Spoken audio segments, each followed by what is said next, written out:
ವಿಶ್ವದ ಪ್ರಕಾರ ಇದು ನನ್ನ ಒಂದು ಚೈತನ್ಯ, ಸುಪೀರಿಯರ್ ಕಾನ್ಷಿಯಸ್ನೆಸ್, ಯೂನಿವರ್ಸ್ ಕಾನ್ಷಿಯಸ್ನ ಪ್ರಕಾರ ಹೇಳೋದಾದರೆ ಅದೇಗೆ ಮಾಡಬೇಕು ಅನ್ನೋದನ್ನ ತಿಳ್ಕೊಳ್ಳಿ. ಯಾರಿಗೆಲ್ಲ ಸಾಲ ಇದೆಯೋ ಅವರ ಮನೆಗಳಲ್ಲಿ ಲಕ್ಷ್ಮಿ ಇಲ್ಲ. So this is point number 1. ನೀವೆಂಥ ವ್ರತ ಮಾಡಿದ್ರು, ಯಾವ ಪೂಜೆ ಮಾಡಿದ್ರು ನಿಮ್ಮ ಹತ್ರ ಲಕ್ಷ್ಮಿ ಬರೋದಿಲ್ಲ. ಬದಲಿಗೆ ಆ ಲಕ್ಷ್ಮಿ, ದರಿದ್ರ ಲಕ್ಷ್ಮಿ ಆಲ್ರೆಡಿ ಈಗಾಗಲೇ ಮನೆಯಲ್ಲಿರೋದಕ್ಕೆ ಅವಳು ಬರೋದಕ್ಕೆ ಜಾಗ ಇರೋದಿಲ್ಲ. ಈಗ ನಾನು ಹೇಳಿದರೆ ತಣ್ಣೀರಲ್ಲಿ ಸ್ನಾನ ಮಾಡಬೇಕಂದ್ರೆ ನೀವು ತಣ್ಣೀರಲ್ಲಿ ಸ್ನಾನ ಮಾಡ್ತೀರಾ. ಬ್ರಾಹ್ಮಿ ಮುಹೂರ್ತ ಇಷ್ಟೊತ್ತಿಗೆ ಎದ್ದೇಳಬೇಕು ಅಂದರೆ ಖಂಡಿತವಾಗಿಯೂ ನೀವು ಎದ್ದೇಳ್ತೀರಾ. ಸೊ ನಾನು ಪೂಜೆ ಮಾಡ್ತೇನೆ, ಖಂಡಿತ ಮಾಡ್ತೇನೆ. 365 ದಿನಗಳು ಮಾಡ್ತೇನೆ. ನನ್ನ ನರ ನಾಡಿಗಳಲ್ಲಿ ರಕ್ತ ಕಣಗಳು ಹೇಗೆ ಹೋಗುತ್ತೆ? ಧರ್ಮ ನಿಷ್ಠೆಯಲ್ಲಿ ಹೋಗ್ತಿದೆ. ಲಕ್ಷ್ಮಿಯ ಮುಂದೆ ಯಾವ ಹಣವನ್ನು ಹಿಡ್ದಿರಲ್ವ ಅದು ಹೊಸದ್ದಾಗಿದ್ದರೆ ಒಳ್ಳೆಯದು. ಇದು ಸಾಂಗ್ಯಕ್ಕೆ ಇಡುವಂಥದ್ದು. ಮನೆಯಲ್ಲಿರುವಂಥ ಎಲ್ಲ ಚಿನ್ನವನ್ನು, ಎಲ್ಲ ದುಡ್ಡನ್ನು ತೆಗೆದುಕೊಂಡು ಬಂದು ಅದ್ರ ಮುಂದೆ ಇಡಬೇಕು ಅಂತಂತೇನಿಲ್ಲ. 9,000 ಇಡಿ. ನಮಸ್ಕಾರ ವೀಕ್ಷಕರೇ, ಮನಿ ಇಸ್ ಹ್ಯಾಪಿನೆಸ್ ವಿಶೇಷ ಕಾರ್ಯಕ್ರಮಕ್ಕೆ ತಮ್ಮೆಲ್ಲರಿಗೂ ಪ್ರೀತಿಯ ಆದರದ ಸ್ವಾಗತ. ನಾನು ಸೌಮ್ಯ ಮಳಲಿ. ವೀಕ್ಷಕರೇ, ನಮ್ಮ ಜೀವನದಲ್ಲಿ ಉಂಟಾಗುವಂತಹ ನಾನಾ ರೀತಿಯಾದಂತಹ ಸಮಸ್ಯೆಗಳು, ಆರೋಗ್ಯ ಸಮಸ್ಯೆ ಇರಬಹುದು, ಸಾಲಬಾಧೆ ಸಮಸ್ಯೆ ಇರಬಹುದು, ಕೌಟುಂಬಿಕ ಕಲಹಗಳಿರಬಹುದು, ನಮ್ಮ ವ್ಯಾಪಾರದಲ್ಲಿ ನಷ್ಟ ಇರಬಹುದು. ಹೀಗೆ ಉಂಟಾಗುವಂತಹ ಸಮಸ್ಯೆಗಳಿಗೆ ನಮ್ಮ ಗುರುಗಳು ಅವರ ಕಾರ್ಯಾಗಾರಗಳ ಮುಖಾಂತರ, ಕಾರ್ಯಕ್ರಮಗಳ ಮುಖಾಂತರ ನಿರಂತರವಾಗಿ ಪರಿಹಾರವನ್ನ ತಿಳಿಸ್ಕೊಡ್ತಾ ಲಕ್ಷಾಂತರ ಜನರ ಬಾಳಿನಲ್ಲಿ ಒಂದು ರೀತಿ ದಾರಿ ದೀಪವಾಗಿ ಕೆಲಸ ಮಾಡ್ತಿದ್ದಾರೆ. ಅವರ ಸಮಸ್ಯೆಗಳಿಗೆ ಮುಕ್ತಿಯನ್ನ ಕೊಟ್ಟಿದ್ದಾರೆ. ಪ್ರತಿ ಕಾರ್ಯಕ್ರಮದಲ್ಲೂ ಕೂಡ ಒಂದೊಂದು ವಿಚಾರವನ್ನ ಇಟ್ಕೊಂಡು ಅದನ್ನ ಸವಿಸ್ತಾರವಾಗಿ ಅದರ ಬಗ್ಗೆ ಮಾಹಿತಿಯನ್ನ ಕೊಟ್ಟು ಆ ಒಂದು ಸಮಸ್ಯೆಯಿಂದ ಯಾವ ರೀತಿಯಾಗಿ ಆಚೆ ಬರಬಹುದು ಅನ್ನೋದ್ರ ಬಗ್ಗೆ ಪರಿಹಾರವನ್ನ ಕೂಡ ತಿಳಿಸ್ಕೊಡ್ತಾ ಬರ್ತಿದ್ದಾರೆ. ಹಾಗಿದ್ರೆ ಇವತ್ತಿನ ಕಾರ್ಯಕ್ರಮದಲ್ಲಿ ಯಾವೆಲ್ಲ ವಿಶೇಷ ಮಾಹಿತಿಗಳನ್ನ, ತಮ್ಮ ಜ್ಞಾನವನ್ನ ನಮ್ಮೊಂದಿಗೆ ಹಂಚಿಕೊಳ್ಳಲಿದ್ದಾರೆ ಗುರುಗಳು. ಅವರಿಂದಲೇ ಕೇಳಿ ತಿಳ್ಕೊಳ್ಳೋಣ. ಹಾಗಿದ್ರೆ ಮತ್ಯಾಕ್ ತಡ, ಕಾರ್ಯಕ್ರಮವನ್ನ ಆರಂಭ ಮಾಡೋಣ. ಇದೆಲ್ಲದರ ಬಗ್ಗೆ ಮಾತನಾಡೋದಕ್ಕೆ ನಮ್ಮ ಜೊತೆ ನಮ್ಮ ಕಾರ್ಯಕ್ರಮದಲ್ಲಿದ್ದಾರೆ ಹಿಮಾಲಯದಲ್ಲಿ ಅಖಂಡ ತಪಸ್ಸನ್ನ ಮಾಡಿ ವಿಶ್ವ ಶಕ್ತಿ ಸಿದ್ಧಿಯನ್ನ ಪಡೆದವರು, ಭೂದೋಷ ನಿವಾರಕರು, ವಾಸ್ತುದೋಷ ಪರಿಹಾರಕರು, ಲಕ್ಷಾಂತರ ಜನರ ಬಾಳಿನಲ್ಲಿ ಶ್ರೀಮಂತಿಕೆಯ ಪರಿವರ್ತನೆಯನ್ನ ತಂದುಕೊಟ್ಟು ನಮ್ಮೊಳಗಿರುವಂತಹ ಬ್ರಹ್ಮ ತತ್ವವನ್ನ ಜಾಗೃತಗೊಳಿಸಿ ನಾವಂದುಕೊಂಡಿದ್ದೆಲ್ಲವನ್ನ ಪಡೆದುಕೊಳ್ಳುವ ವಿಶ್ವ ಮಾರ್ಗವನ್ನ ನಮ್ಗೆ ತಿಳಿಸ್ಕೊಡ್ತಾ ಇರುವವರು, ಜೀ ಕನ್ನಡದ ವತಿಯಿಂದ ವೀರ ಕನ್ನಡಿಗ ಪ್ರಶಸ್ತಿ ಪುರಸ್ಕೃತರು, ವಿಶ್ವ ಚೇತನ ಶ್ರೀ ಅನಂತ ವಿಶ್ವ ಆಚಾರ್ಯ ಗುರುಗಳು ನಮ್ಮ ಜೊತೆ ನಮ್ಮ ಕಾರ್ಯಕ್ರಮದಲ್ಲಿದ್ದಾರೆ. ಗುರುಗಳೇ ನಮಸ್ತೆ, ಕಾರ್ಯಕ್ರಮಕ್ಕೆ ಸ್ವಾಗತ. ನಮಸ್ತೆ ಮೇಡಮ್, ಮತ್ತೆ ನಮಸ್ತೆ ನನ್ನ ಎಲ್ಲ ಪ್ರೀತಿಯ ಆಗರ್ಭ ಶ್ರೀಮಂತ ದೇವರುಗಳಿಗೆ. ಸರ್ವೇ ಜನ ಸುಖಿನೋ ಭವಂತು, ಸರ್ವೇ ಸಂತು ನಿರಾಮಯಃ, ಸರ್ವೇ ಭದ್ರಾಣಿ ಪಶ್ಯಂತು, ಮಾ ಕಶ್ಚಿತ್ ದುಃಖ ಭಾಗ ಭವೇತ್. ಅಹಂ ಬ್ರಹ್ಮಸ್ಮಿ. Thank you universe. ಗುರುಗಳೇ, ಈಗ ಬಹಳ ವರ್ಷಗಳಾಯಿತು ನೀವು ಈ ರೀತಿ ತಮ್ಮ ಜ್ಞಾನವನ್ನ, ನಿಮಗೆ ಏನು ಒಂದು ಯೂನಿವರ್ಸ್ ಒಂದು ಶಕ್ತಿಯನ್ನ ಕೊಟ್ಟಿದೆ, ನೀವೇನು ಒಂದು ಶಕ್ತಿಯನ್ನ ಸಿದ್ಧಿಸ್ಕೊಂಡಿದ್ದೀರಾ ಅದನ್ನ ನಮ್ಮ ವೀಕ್ಷಕರಿಗೆ ತಿಳಿಸ್ಕೊಡ್ತಾ, ಅವರ ಸಮಸ್ಯೆಗಳನ್ನ ನಿಮ್ಮ ಹತ್ರ ಹೇಳ್ಕೊಂಡಾಗ ಅದರಿಂದ ಯಾವ ರೀತಿಯಾಗಿ ಆಚೆ ಬರಬಹುದು ಅನ್ನೋದನ್ನ ಕಾರ್ಯಾಗಾರಗಳ ಮುಖಾಂತರ, ಕಾರ್ಯಕ್ರಮಗಳ ಮುಖಾಂತರ ತಿಳಿಸ್ಕೊಡ್ತಾ ಬರ್ತಿದ್ದೀರಿ. ಸೊ ಕಾರ್ಯಾಗಾರ ಅಂತ ಅಂದ ತಕ್ಷಣ ಈಗ ಈ ಒಂದು ಮಾಹಿತಿಯನ್ನ ಪಡ್ಕೊಂಡು ನೋಡಿ ಸ್ವತಃ ಅದನ್ನ ಟ್ರೈ ಮಾಡಿ ಆ ಸಮಸ್ಯೆಯಿಂದ ಆಚೆ ಬಂದಂಥವ್ರು ಸಹಜವಾಗಿ ಇನ್ನಷ್ಟು ಸಮಸ್ಯೆಗಳು ಏನೇ ಇದ್ರೂ ಕೂಡ ಇನ್ನಷ್ಟು ಜೀವನದಲ್ಲಿ ಏಳ್ಗೆ ಆಗ್ಬೇಕು, ನಾವು ಒಂದು ಸಕ್ಸಸ್ ಪಡ್ಕೋಬೇಕು ಅಂತ ಕಾರ್ಯಾಗಾರಗಳಿಗೆ ಬರುವವರ ಸಂಖ್ಯೆ ಇತ್ತೀಚಿನ ದಿನಗಳಲ್ಲಿ ತುಂಬಾ ಜಾಸ್ತಿ ಆಗ್ತಾ ಇದೆ.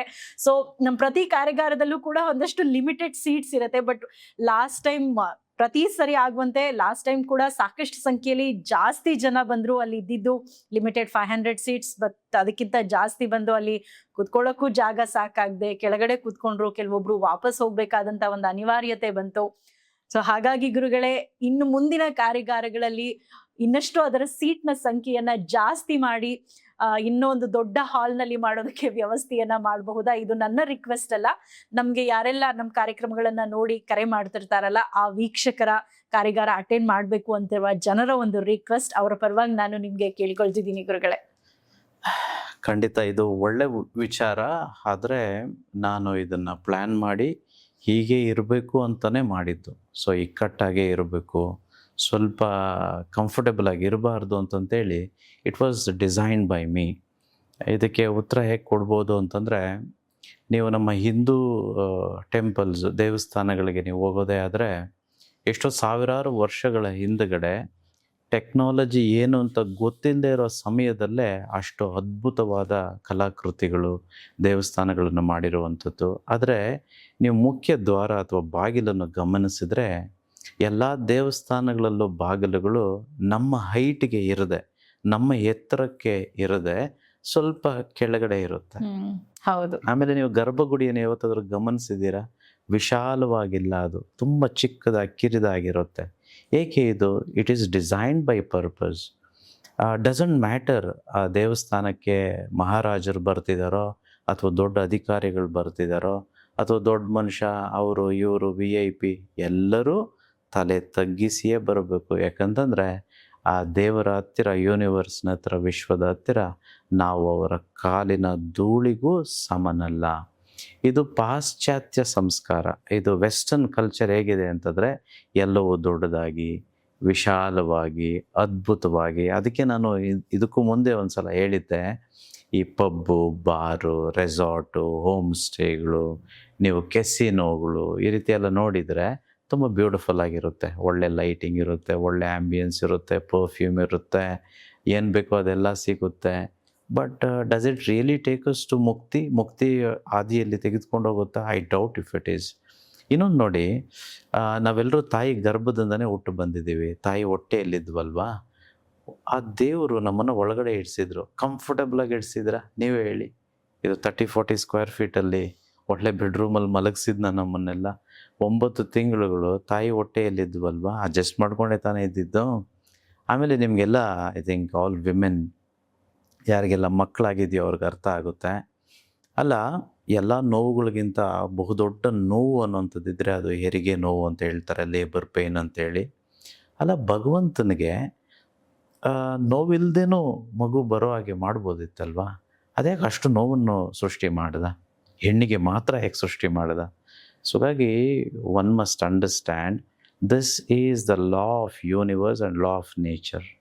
So a path to success, a path to liberation is most often, if not always, but most often it is little congested with difficulties, sorrows, joys, and things going in tandem. So ಇದನ್ನ ಹೇಗೆ ಅರ್ಥ ಮಾಡಿಸ್ಬೋದು ಅಂತಂತೇಳಿ ಒಂದು ಚಿಕ್ಕ ಪ್ರಯತ್ನ ಅಷ್ಟೇ. ನಮ್ಮ ಸನಾತನ ಧರ್ಮದ ಹಲವು ಹಬ್ಬಗಳಲ್ಲಿ ಸಿಹಿನೂ ಕೊಡ್ತಾರೆ, ಹಾಗೆ ಒಂಚೂರು ಖಾರವೋ ಅಥವಾ ಕಹಿಯೂ ಕೊಡ್ತಾರೆ. Because to understand that this is our life is. So I never do that. I mean, ನಾನು ಆ ರೀತಿ ಮಾಡಲಿಕ್ಕೆ ಇಷ್ಟಪಡಲ್ಲ. ತುಂಬ ಜನ ನೆಲದ ಮೇಲೆ ಕುಳಿತಿದ್ರು ಬೆಳಿಗ್ಗೆ 8ರಿಂದ ರಾತ್ರಿ 8:35 ತನಕ. ಅಷ್ಟೇ ಅಲ್ಲ, ಎಷ್ಟೋ ಜನ ವಾಪಸ್ ಹೋದರು. ನಾನು ತುಂಬ ಸಲ ಹೇಳ್ತಿರ್ತೇನೆ, ಕರ್ಮ ಕಳೆದಿದ್ರೆ ಮಾತ್ರ ನಮ್ಮ ಕಾರ್ಯಾಗಾರಗಳಿಗೆ ಹೆಜ್ಜೆಯನ್ನು ಹಿಡೋದಕ್ಕೆ ಸಾಧ್ಯ.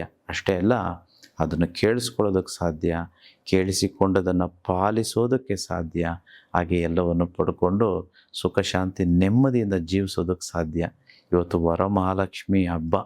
ಈ ಹಬ್ಬದ ದಿನ ಯಾರಿಗೆ ವರಮಹಾಲಕ್ಷ್ಮಿ ಸಿಗ್ತಾಳೆ, ಯಾರ ಮನೆಗೆ ಬರ್ತಾಳೆ, ಇಂಥ ವಿಚಾರಗಳು ನಾವು ತಿಳಿದುಕೊಳ್ಳೋಣ. ಸೊ ವಿಶಾಲವಾಗಿ ನಾವು ಯಾವತ್ತೂ ಮಾಡಲಿಕ್ಕೆ ಹೋಗೋದಿಲ್ಲ. ವಿಶಾಲ ಎಲ್ಲಿರುತ್ತೋ ಅಲ್ಲಿ ನೀವು ಹೋಗಿ, ಬಟ್ ನಮ್ಮ ಕ್ಲಾಸ್ ಹೀಗೆ ಇರುತ್ತೆ. ಮುಂಚಿತವಾಗಿ ಬೇಗ ಬುಕ್ ಮಾಡ್ಕೊಳ್ಳಿ, ಬೇಗ ಬೆಳಿಗ್ಗೆ ಬನ್ನಿ, ನಿಮಗೆ ಒಳ್ಳೆಯ ಸೀಟುಗಳು ಸಿಗುತ್ತೆ. You can enjoy the session. First come first serve ಅನ್ನೋ ಥರ. ಸೊ ಅಟೆಂಡ್ ಮಾಡಬೇಕು ಅಂತಂದ್ರೆ ಆದಷ್ಟು ಬೇಗ ಎನ್ರೋಲ್ ಮಾಡ್ಕೊಳ್ಬೇಕಾಗುತ್ತೆ. ಖಂಡಿತವಾಗ್ಲೂ ಗುರುಗಳೇ, ಹಬ್ಬದ ಬಗ್ಗೆ ನೀವು ಹೇಳ್ತಾ ಇದ್ರಿ. ಸೊ ಹಬ್ಬದ ವಿಶೇಷತೆಯನ್ನ ತಿಳ್ಕೊಳ್ಳೋದಕ್ಕೆ ಖಂಡಿತವಾಗ್ಲೂ ನಾನು ಕ್ಯೂರಿಯಾಸಿಟಿಯಿಂದ ಕಾಯ್ತಿದ್ದೀನಿ. ಬಟ್ ಅದಕ್ಕಿಂತ ಮುಂಚೆ ನಾನು ಹೇಳಿದ ಹಾಗೆ ಕಳೆದ ವರ್ಕ್ಶಾಪ್ ತುಂಬ ಸಕ್ಸಸ್ಫುಲ್ ಆಗಿತ್ತು. ಪ್ರತಿ ವರ್ಕ್ಶಾಪ್ನಲ್ಲೂ ಕೂಡ ಒಂದೊಂದು ವಿಚಾರವನ್ನ ಇಟ್ಕೊಂಡು ಅದಕ್ಕೆ ಪರಿಹಾರವನ್ನ ನೀವು ತಿಳಿಸ್ಕೊಡ್ತಿರ್ತೀರಿ. ಸೊ ಮುಂಬರುವ ಸೆಪ್ಟೆಂಬರ್ 6ನೇ ತಾರೀಕಿನ ವರ್ಕ್ಶಾಪ್ನ ವಿಶೇಷತೆಯನ್ನ ತಿಳಿಸ್ಕೊಡಿ ಗುರುಗಳೇ. ವಿಶೇಷತೆಗಳನ್ನು ತಿಳಿಸ್ಕೊಡೋದಕ್ಕಿಂತ ಮುಂಚೆ ನಾನು ನಿಮಗೆ ಇದನ್ನು ತಿಳಿಸ್ಬೇಕು, ಇದನ್ನು ಹೇಳಬೇಕು ಅಂತ ನಾನು ಬಯಸ್ತೇನೆ. ಸಾಲ ಮಾಡೋದು ಒಂದೇ, ಸ್ಲೋ ಪಾಯ್ಸನ್ ಕುಡಿಯೋದು ಒಂದೇ. ಸೊ ಸಾಲವೆಂಬ ಸ್ಲೋ ಪಾಯ್ಸನ್ ಸ್ಲೋವಾಗಿ ಮನುಷ್ಯನ ನೆಮ್ಮದಿಯನ್ನು ತೆಗೆದುಬಿಡುತ್ತೆ, ನಂತರ ಮನುಷ್ಯನ ಜೀವವನ್ನೇ ತೆಗೆದುಕೊಂಡು ಹೋಗ್ಬಿಡುತ್ತೆ. ಅದಕ್ಕೆ ಯಾವತ್ತೂ ಅಷ್ಟೇ ಸಾಲವನ್ನು ಮಾಡಲಿಕ್ಕೆ ಹೋಗಬಾರ್ದು. ಸಾಲ ಮಾಡಿ ಜೀವನ ಮಾಡೋದು ಹೇಗಿರುತ್ತೆ ಅಂತಂದರೆ, ಸಾವಿನ ಮನೆಯ ಮುಂದೆ ಚಪ್ಪರ ಹಾಕಿದ ಹಾಗೆ, ಸಾವಿನ ಮನೆಯ ಮುಂದೆ ಸುಂದರವಾದ ಚಪ್ಪರ ಹಾಕಿದ ಹಾಗೆ. ಚಪ್ಪರದ ಕೆಳಗಡೆ ನೆರಳಿರುತ್ತೆ, ಆ ನೆರಳಲ್ಲಿ ನೆಮ್ಮದಿ ಅಥವಾ ನಿರಾಳ ಎರಡೂ ಸಹ ಇರೋದಿಲ್ಲ. ಅಷ್ಟೇ ಅಲ್ಲ, ಕಲಿಯುಗದ ದುಸ್ಥಿತಿ ನೋಡಿ. ಇದು ನನಗೆ ಹೇಗೆ ಗೊತ್ತಾಯಿತು? ನೀವುಗಳೇ ನನಗೆ ಹೇಳಿರೋವಂಥದ್ದು. ನೀವೇ ನನ್ನನ್ನು ಪರ್ಸ್ನಲಾಗಿ ಮೀಟ್ ಮಾಡಿದಾಗ ನನಗೆ ಗೊತ್ತಿರೋವಂಥ ವಿಚಾರ. ಅಷ್ಟೇ ಅಲ್ಲ, ನನ್ನ ಜ್ಞಾನದಿಂದ ನನಗೆ ಅರಿವಾದಂಥದ್ದು. ಪ್ರಪಂಚದ ದುಸ್ಥಿತಿ ಎಲ್ಲರಿಗೂ ತೋರಿಸ್ಬೇಕು, ಪ್ರಪಂಚಕ್ಕೆ ತೋರಿಸಬೇಕು ಅಂತಂತೇಳಿ ಹೊಸ ಮನೆಯನ್ನು ಕಟ್ಟಿಸಿದಂಥವರ ಆ ಮನೆಯ ಪತ್ರಗಳು ಬ್ಯಾಂಕಿನಲ್ಲಿರುತ್ತೆ. ಇನ್ನು ಆ ಮನೆಯಲ್ಲಿ ಜೀವಿಸ್ತಿರ್ತಾರಲ್ವ, ಅವರ ಬದುಕಂತೂ ಈ ಸೆರೆಮನೆಯ ಕಾರಾಗೃಹದಲ್ಲಿರುವ ಕೈದಿಗಳ ಲೈಫ್ ಬದುಕಿಗಿಂತಲೂ ಘನಘೋರವಾಗಿರುತ್ತದೆ. ಇದು ಎಷ್ಟು ಸತ್ಯ ಗೊತ್ತಾ? ಎಷ್ಟೋ ಜನ ಗೊತ್ತಿಲ್ಲದೆ ಅಂತ ಹೇಳಲಿಕ್ಕಾಗಲ್ಲ, ಗೊತ್ತಿದ್ದೇ. ಯಾಕಂದರೆ ನಮ್ಮ ಹತ್ರ ಚೈತನ್ಯ ಇದೆ, ಕಾನ್ಷಿಯಸ್ನೆಸ್ ಇದೆ. ಆ ಕಾನ್ಷಿಯಸ್ನೆಸ್ ಇದ್ದೂ ಸಹ ಸಾಲಗಳನ್ನು ಮಾಡಿ ನಾವು ಈ ರೀತಿ ಪರಿತಪಿಸ್ತಿರ್ತೇವೆ. ಮುಂದಿನ ಕಾರ್ಯಾಗಾರ ಯಾರಿಗೆಲ್ಲ ಕರ್ಮ ಕಳೆದಿದೆಯೋ, ಕರ್ಮ ಅಂತಂದರೆ ಕರ್ಮದಲ್ಲಿ ಒಂದು ಭಾಗ, ಋಣಗಳಲ್ಲಿ ಒಂದು ಭಾಗ ಈ ಸಾಲಗಳೆನ್ನುವಂಥದ್ದು. ಸಾಲದಿಂದ ಮುಕ್ತಿ ಪಡಿಲೇಬೇಕು, ನಾನು ಋಣಮುಕ್ತನಾಗಬೇಕು, ಸಂತೋಷವಾಗಿ ಬದುಕಬೇಕು, ನೆಮ್ಮದಿಯಿಂದ ಇದ್ದೋಗಬೇಕು ಅನ್ನೋವಂಥವ್ರಿಗೆ ಈ ಮುಂಬರುವ ಕಾರ್ಯಾಗಾರವಾಗಿರುತ್ತೆ. ಪ್ರಪ್ರಥಮ ಬಾರಿಗೆ ನಾನು ಋಣಮುಕ್ತಿ ದೀಕ್ಷೆಯನ್ನು ಕಾರ್ಯಾಗಾರಕ್ಕೆ ಬರೋರಿಗೆ ಕೊಡ್ತಿದ್ದೇನೆ. ಅಷ್ಟೇ ಅಲ್ಲ, 41 ದಿನಗಳ ಋಣಮುಕ್ತೇಶ್ವರ ಶಿವಶಕ್ತಿ ವ್ರತವನ್ನು ಕಾರ್ಯಾಗಾರದ ದಿನದಂದೇ ನಾವು ಪ್ರಾರಂಭಿಸ್ತಿದ್ದೇವೆ. ಹಾಗೆಯೇ ನಿಮ್ಮೆಲ್ಲರ ಕೈಗೂ ನಾನು ಈ ಋಣಮುಕ್ತಿಯ ಸಂಕಲ್ಪದ ಕಂಕಣವನ್ನು ಕಟ್ತಿದ್ದೇನೆ. ಹಾಗೆ ಉಚಿತವಾಗಿ ಬರುವ ಎಲ್ಲರಿಗೂ ಬ್ಲೂ ಪ್ರಿಂಟ್, ಸಾಲ ತೀರಿಸುವ ಬ್ಲೂ ಪ್ರಿಂಟನ್ನು ಕೊಡ್ತಿದ್ದೇನೆ. ಹಾಗೆಯೇ ಸರ್ವ ದೋಷಗಳಿಗೂ ವಿಮುಕ್ತಿಯನ್ನು ನಾನು ನಿಮಗೆ ಅಲ್ಲಿ ಹೇಳಿಕೊಟ್ಟು ಮಾಡಿಸ್ತಿದ್ದೇನೆ. ಹಲವಾರು ವಿಶೇಷತೆಗಳು. ಸೊ 1, 2 ಅಂತಂತಲ್ಲ. ಸೊ ಹಾಗಾಗಿ ಎಲ್ಲರೂ ಬನ್ನಿ, ಎಲ್ಲರೂ ಸಾಲ ಮುಕ್ತಿ ಹೊಂದೋಣ. ಯಾರಿಗೆಲ್ಲ ಸಾಲ ಇಲ್ವೋ ಸಾಲ ಮಾಡಲಿಕ್ಕೆ ಹೋಗೋದೇ ಬೇಡ. ಸೊ ಇದು ನಾವು ಮಾಡ್ತಿರೋವಂಥದ್ದು ಕೇವಲ ಹಣ, ಆಸ್ತಿ, ಐಶ್ವರ್ಯಗಳಿಗೆ ಸಂಬಂಧಪಟ್ಟಿದ್ದು ಮಾತ್ರ ಅಲ್ಲ. ಇದು ಸನಾತನ ಧರ್ಮದ್ದಾಗಿದೆ. ಧರ್ಮವನ್ನು ಕಲಿಯೋಣ, ಮುಕ್ತಿಯನ್ನು ಪಡೆಯೋಣ. ಸೊ ಇದು ನಮ್ಮ ಮುಂದಿನ ವರ್ಕ್ಶಾಪ್ನ ವಿಶೇಷತೆಗಳು. ಖಂಡಿತವಾಗ್ಲೂ ಗುರುಗಳೇ, ಇವಾಗ ಒಂದು 70% ಜನ ಸಾಲದಲ್ಲೇ ಬದುಕ್ತಿರ್ತಾರೆ. ಅಂದರೆ ನಮ್ಗೆ 1 ಲಕ್ಷ ಆದಾಯ ಬರ್ತಿದ್ರೆ 2 ಲಕ್ಷದ ಕಮಿಟ್ಮೆಂಟ್ ಮಾಡಿಕೊಂಡು ನಾವು ಒಂದು ರೀತಿ ಸಾಲದಲ್ಲೇ ಇರ್ತೀವಿ. ಸೊ ಆ ಸಾಲದಿಂದ ಯಾವ ರೀತಿಯಾಗಿ ಮುಕ್ತಿಯನ್ನು ಪಡಿಬಹುದು ಅನ್ನೋದನ್ನು ತಿಳ್ಕೊಳ್ಬೇಕಾದ್ರೆ ಖಂಡಿತವಾಗ್ಲೂ ಈ ವರ್ಕ್ಶಾಪನ್ನು ಅಟೆಂಡ್ ಮಾಡಬೇಕು. ಯಾಕೆ ಮಾಡಬೇಕು, ಹೇಗೆ ಮಾಡಬೇಕು ಅನ್ನೋದನ್ನು ಕೂಡ ತಿಳಿಸ್ಕೊಟ್ರಿ. ಇನ್ನು ನೀವು ಆಗಲೇ ಹೇಳಿದಾಗೆ ನಾಳೆ ವರಮಹಾಲಕ್ಷ್ಮಿ ಹಬ್ಬ, ಶ್ರಾವಣ ಮಾಸದಲ್ಲಿ ಮೊದಲನೇ ಒಂದು ಹಬ್ಬ ಅಂತಂದರೆ ವರಮಹಾಲಕ್ಷ್ಮಿ ಬಹಳ ವಿಜೃಂಭಣೆಯಿಂದ ಎಲ್ಲರೂ ಕೂಡ ಆಚರಿಸ್ತಾರೆ. ಆದರೆ ಸರಿಯಾದಂತಹ ಒಂದು ಪದ್ಧತಿಯನ್ನು ತಿಳ್ಕೊಂಡು ಯಾವ ರೀತಿ ಲಕ್ಷ್ಮಿಯನ್ನು ನಾವು ಒಲಿಸ್ಕೊಳ್ಬಹುದು ಅಂತ ತಿಳ್ಕೊಂಡ್ರೆ ಆ ಲಕ್ಷ್ಮಿ ಆರಾಧನೆ ಮಾಡಿದ್ದಕ್ಕೂ ಒಂದು ಸಾರ್ಥಕತೆ ಇರುತ್ತೆ, ಮತ್ತು ಮಾಡಿದಕ್ಕೂ ಕೂಡ ಆಕೆಯಿಂದ ಆಕೆಯ ಆಶೀರ್ವಾದವನ್ನು ಪಡ್ಕೊಳ್ಬಹುದು. ಹಾಗಾಗಿ ಗುರುಗಳೇ, ನಾಳಿನ ಹಬ್ಬವನ್ನು ಯಾವ ರೀತಿಯಾಗಿ ನಾವು ಆಚರಣೆ ಮಾಡಬೇಕು ತಿಳಿಸ್ಕೊಡಿ. ಈ ಪ್ರಶ್ನೆ ತುಂಬ ಚೆನ್ನಾಗಿದೆ. ಆಮೇಲೆ ಇದೆಲ್ಲರೂ ತಿಳ್ಕೊಂಡು ಮಾಡಬೇಕು. ಚೆನ್ನಾಗಿ ಕೇಳಿದ್ರಿ. ಆಮೇಲೆ ನೀವು ಇಲ್ಲಿ ತನಕ ಮಾಡ್ತಿದ್ದೀರಾ, ಮಾಡಿಲ್ಲ ಅಂತಲ್ಲ. ಸೊ ಹೇಗೆ ಮಾಡ್ಬೋದು? ವಿಶ್ವದ ಪ್ರಕಾರ ಇದು ನನ್ನ ಒಂದು ಚೈತನ್ಯ, ಸುಪೀರಿಯರ್ ಕಾನ್ಷಿಯಸ್ನೆಸ್, ಯೂನಿವರ್ಸ್ ಕಾನ್ಷಿಯಸ್ನ ಪ್ರಕಾರ ಹೇಳೋದಾದರೆ ಅದು ಹೇಗೆ ಮಾಡಬೇಕು ಅನ್ನೋದು ನೀವು ತಿಳ್ಕೊಳ್ಳಿ. ಒಂದು first of all you must know, ಯಾರಿಗೆಲ್ಲ ಸಾಲ ಇದೆಯೋ ಅವರ ಮನೆಗಳಲ್ಲಿ ಲಕ್ಷ್ಮಿ ಇಲ್ಲ. So this is point number 1. ಎಲ್ಲಿ ಲಕ್ಷ್ಮಿ ಒಂದು ವೇಳೆ ಇದ್ದಿದ್ದೇ ಆಗಿದ್ದರೆ ನಾವು ಸಾಲಕ್ಕೆ ಹೋಗ್ತಿರಲಿಲ್ಲ. ಇದು ಹೇಗಿದೆ ಅಂತಂದರೆ, ಈಗೊಂದು ಅರಮನೆಯ ರೀತಿ ಮನೆ ಅಂತ ಅಂದ್ಕೊಳ್ಳೋಣ. ನಿಮ್ಮ ಮನೆ ಅರಮನೆಯ ರೀತಿ ಇದೆ. And you have like 7 star ಹೋಟೆಲಲ್ಲಿ ಹೇಗಿರುತ್ತೋ ಆ ರೀತಿ ಒಂದು ಮಾಸ್ಟರ್ ಬೆಡ್ರೂಮ್. ಆ ಮಾಸ್ಟರ್ ಬೆಡ್ರೂಮಲ್ಲಿ ಏನಿಲ್ಲ, ಎಲ್ಲ ಇದೆ. ಆದರೆ ಯಾರೋ ಒಬ್ಬರು ನಿಮಗೆ ಬಂದು ಹೇಳ್ತಾರೆ, ಸ್ವಾಮಿ ಒಂದು ನಾಗರವ ಮಿಸ್ ಆಗಿದೆ, ನಿಮ್ಮ ಮನೆಗೆ ಬಂದ್ಬಿಟ್ಟಿದೆ, ಅದು ಬೆಡ್ರೂಮಲ್ಲಿದೆ ಅಂತ ಹೇಳ್ತಾರೆ. ಈಗ ನಿಜವಾಗ್ಲೂ ಆ ಬೆಡ್ಡಲ್ಲಿ ನಾವು ಮಲಗಿದ್ರೆ, ಬೆಡ್ರೂಮಲ್ಲಿ ನಿದ್ದೆ ಬರುತ್ತಾ? ಯಾವಾಗಲೂ ಏನು ಕೊರೀತಿರುತ್ತೆ, ಅಯ್ಯೋ ಹಾವೆಲ್ಲಿದೆಯೋ. ಅಲ್ಲ, AC ಆನ್ ಆಗಿದೆ, ದೊಡ್ಡ ಬೆಡ್ ಇದೆ, ದೊಡ್ಡ ಫಿಲ್ಟ್ ಇದೆ, ವಾಕ್-ಇನ್ ವಾರ್ಡ್ರೋಬ್ಸ್ ಇದೆ, ವಿಶಾಲವಾಗಿದೆ, ಎಲ್ಲವೂ ಇದೆ. ಆದರೆ ಯಾಕೆ ಅಲ್ಲಿ ನಿದ್ದೆ ಬರ್ತಿಲ್ಲ? ಯಾಕಂತಂದರೆ ಹಾವಿದೆ ಅಂತ ಗೊತ್ತಿದೆಯಲ್ವಾ, ಎಲ್ಲಿದೆಯೋ, ಯಾವಾಗ ಕಚ್ಚಿಬಿಡುತ್ತೋ ಅಂತ ಭಯ ಇರುತ್ತಲ್ವ. ಹಾಗಾಗಿ ಸಾಲ ಎಲ್ಲಿರುತ್ತೋ ಅಲ್ಲಿ ಆ ತಾಯಿ ಲಕ್ಷ್ಮಿ ಅಂತಹ ಮನೆಗಳಲ್ಲಿ ಇರೋದಿಲ್ಲ, ಗೊತ್ತಿರಲಿ. ಸೊ ಬೇಗ ಸಾಲ ಮುಕ್ತರಾದಾಗ ಮಾತ್ರ ಆ ಮಹಾಲಕ್ಷ್ಮಿ ಮನೆಯಲ್ಲಿರೋದಕ್ಕೆ ಸಾಧ್ಯ. ನೀವೆಂಥ ವ್ರತ ಮಾಡಿದ್ರು, ಯಾವ ಪೂಜೆ ಮಾಡಿದ್ರು ನಿಮ್ಮ ಹತ್ರ ಲಕ್ಷ್ಮಿ ಬರೋದಿಲ್ಲ. ಬದಲಿಗೆ ಆ ಲಕ್ಷ್ಮಿ, ದರಿದ್ರ ಲಕ್ಷ್ಮಿ ಆಲ್ರೆಡಿ ಈಗಾಗಲೇ ಮನೆಯಲ್ಲಿರೋದಕ್ಕೆ ಅವಳು ಬರೋದಕ್ಕೆ ಜಾಗ ಇರೋದಿಲ್ಲ. ಎನಿವೇ, ಪೂಜೆ ಬಗ್ಗೆ ಕೇಳಿದರೆ ನಾನು ತಿಳಿಸ್ಕೊಡ್ಬೇಕು. ನನಗೆ ಗೊತ್ತಿದ್ದು ಯೂನಿವರ್ಸ್ನ ಮುಖಾಂತರ ನನ್ನ ಬಾಯಿಯಲ್ಲಿ ನನ್ನ ಮುಖಾಂತರ ಏನು ಹೇಳಲಿಕ್ಕಿದೆಯೋ ಅದನ್ನು ಹಂಚ್ಕೊಳ್ತೇನೆ. ನಿಮಗೆ ಗೊತ್ತಿದೆ ಅಂತ ನಾನು ಭಾವಿಸ್ತೇನೆ. ಲಕ್ಷ್ಮಿ ಎಲ್ಲಿಂದ ಹುಟ್ಟಿದವಳು, ಹೇಗೆ ಬಂದವಳು? ಸೊ ಇದ್ರ ಬಗ್ಗೆ ಪದ್ಮ ಪುರಾಣ ಮತ್ತು ವಿಷ್ಣು ಪುರಾಣಗಳಲ್ಲಿ ಉಲ್ಲೇಖವಾಗಿದೆ. ಸಮುದ್ರ ಮಂಥನದ ಸಮಯದಲ್ಲಿ ಹಲವಾರು ವ್ಯಕ್ತಿಗಳು, ಹಲವಾರು ವಿಷಯಗಳು ಬರುವಂಥದ್ದು. ಸೊ ಕಾಮಧೇನು, ಕಲ್ಪವೃಕ್ಷ, ಈ ಶಂಖ ಆಗ್ಬೋದು, ಐರಾವತ ಆಗ್ಬೋದು. ಸೊ ಇವೆಲ್ಲವೂ ಹಾಲಾಹಲ ವಿಷವು ಹೇಗೂ ಬಂದೇ ಬರುತ್ತೆ, ಅದಾದಮೇಲೆ ಅಮೃತ ಬರುತ್ತೆ. ಅದರ ಜೊತೆನೇ ಬಂದಿರುವಂಥದ್ದು ಈ ವರ ಮಹಾಲಕ್ಷ್ಮಿ. ಈ ಲಕ್ಷ್ಮಿ ಅನ್ನುವಂಥವಳು ಸಮುದ್ರ ಮಂಥನದಲ್ಲಿ ಹುಟ್ಟಿ ಬಂದಂಥವಳು. ಸೊ ಇದು ಗೊತ್ತಿದೆ ನಮಗೆ. ಎರಡನೇದು, ಲಕ್ಷ್ಮಿ ಯಾರಿಗೆ ಒಲಿತಾಳೆ? ಈಗ ಯಾರು ವ್ರತ ಮಾಡಿದ್ರೆ ಅಂಥವ್ರ ಮನೆಗೆ ಲಕ್ಷ್ಮಿ ಬರ್ತಾಳೆ? ಇದ್ರ ಬಗ್ಗೆ ನಾವು ತಿಳ್ಕೋಬೇಕು. ನೋಡಿ, ಸ್ಕಂದ ಪುರಾಣದಲ್ಲಿ ಇದ್ರ ಬಗ್ಗೆ ಉಲ್ಲೇಖವಿದೆ.